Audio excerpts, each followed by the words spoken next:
Hello, it's me again. It's time again for another installments of the reading of the King James Version.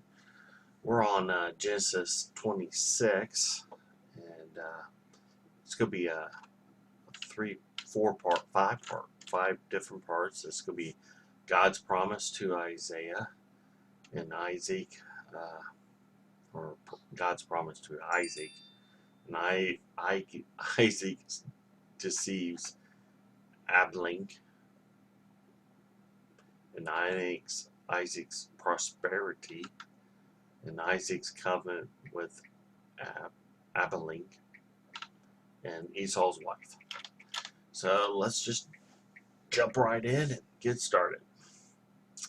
And there was famine in the land, and before the first famine, that was in the days of Abram, and Isaac went upon Abimelech, king of the Philistines, unto Gerar. And the Lord appeared upon him and said, Go not down into Egypt, dwell in the land which I see, tell thee of Sinai, and this land I will be with thee, and will bless thee, for upon thee and upon thy seed I will give all these countries, and I will perform the oath of which I swear upon Abraham thy father, and I will make thy seed to multiply as the stars of heaven, and give upon the seeds of all these countries, and upon thy seeds shall all the nations of the earth be blessed, because of Abraham obeyed my voice and kept my charge, my commandments, my statutes, and my laws. And Isaac dwelt in Gerar, and the men of the place asked him of his wife, and he said, She is my sister. For he feared to say, She is my wife, lest he said that the men of the place should kill me for Rebekah, because she was fair to look upon.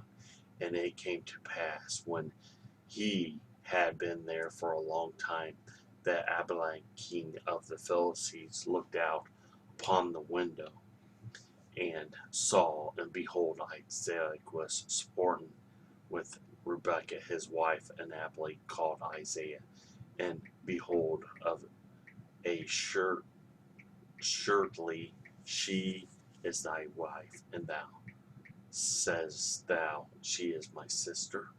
And Isaac said upon them, Because I said, Lest I die for her.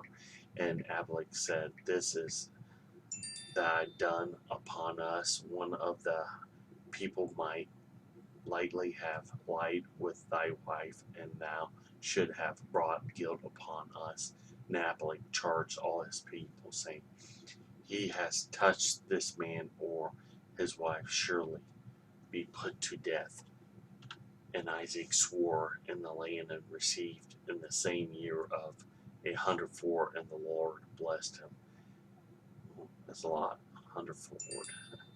And the man waxed greatly, and went forward, and grew upon. He became very great, for he had possess of flocks, and the possession of herds, and great stores of servants. The Philistines envied him for all the wells which his father's servants had digged in the days of Abram his father.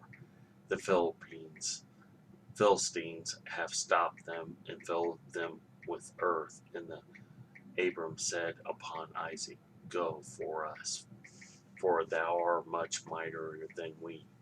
And Isaac departed thence, and pitched his tent in the valley of Gerar, and dwelt there. And Isaac digged again the wells of water, which they were digged in the days of Abram his father.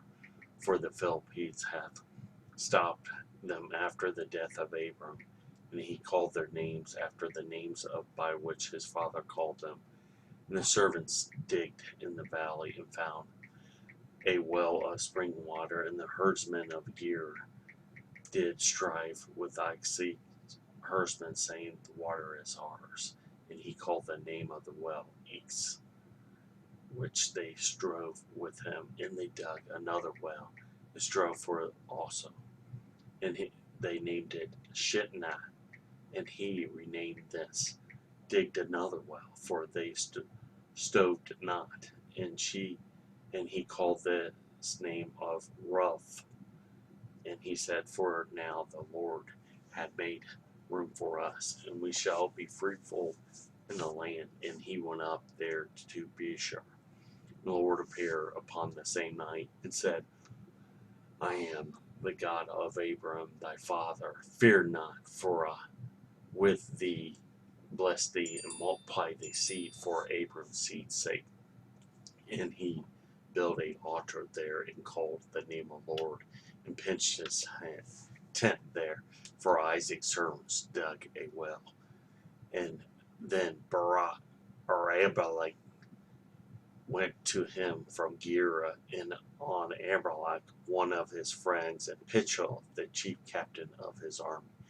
And Isaac said upon them, There were to me you hate me, and you sent me away from you.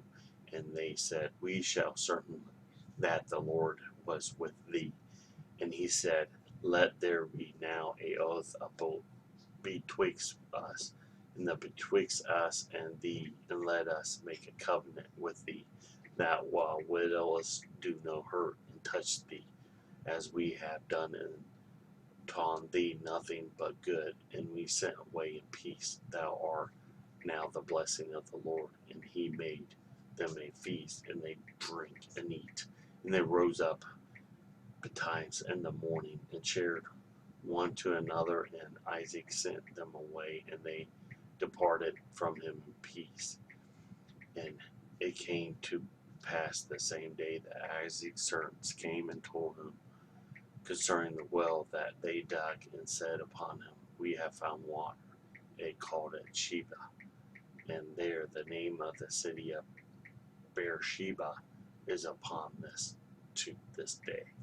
And Isaac was 40 years old when he took his wife Junah, the daughter of Beer the Hittite, and the Beersheba, the daughter of Elmo of the Hittite, which was a grief mine upon Isaac and Rebekah. Well, that ends Genesis 26, and let's see what happens in Genesis number 27. Bye. Take it.